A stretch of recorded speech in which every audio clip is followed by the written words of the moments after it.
You guys, today's video, we're gonna make these delicious peanut butter pancakes where we add the peanut butter in our pancake batter, and every bite is so good. I can't wait to make them with you. I am first gonna start with my dry ingredients directly in my batter bowl. So I have my flour that I've pre-measured right here. Into the flour, I'm adding my baking powder, salt, a little bit of sugar, and this is optional, but I am adding a little bit of cinnamon because it makes it taste really great with the peanut butter. Let's mix this around.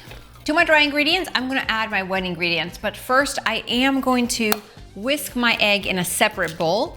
To the whisk egg, I'm going to add the peanut butter and make sure I dissolve it really well.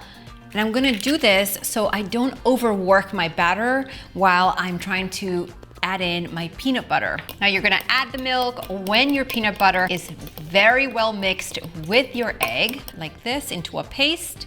So now that we have this peanut buttery milk and egg mixture, we can take that and mix it into our dry ingredients. We mix it from the outside in, and you wanna mix this batter until it's just combined. So you don't wanna overmix it because then you get chewy pancakes, and we don't want that. We want nice, thick, fluffy pancakes. Pancake batter is a little on the thick side. Why? Because we are gonna make these really fluffy and the peanut butter is really thick. Now you can make pancakes on a non-stick pan. I'm making them on a griddle, so I make more and we get this video going. So I have a preheated griddle here and I'm just taking some butter, but you could spray your pan as well. And I'm going to grease it.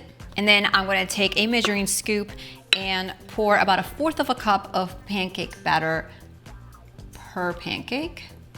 You wanna make sure to pour the pancake batter when your griddle is already nice and hot.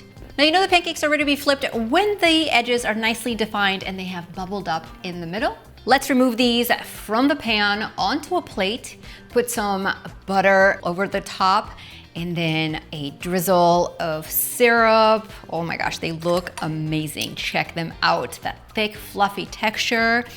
Let's give these a nice bite. So good. That peanut butter in the batter makes a total difference. Make sure to grab the ingredient measurement right below this video and see you guys next time.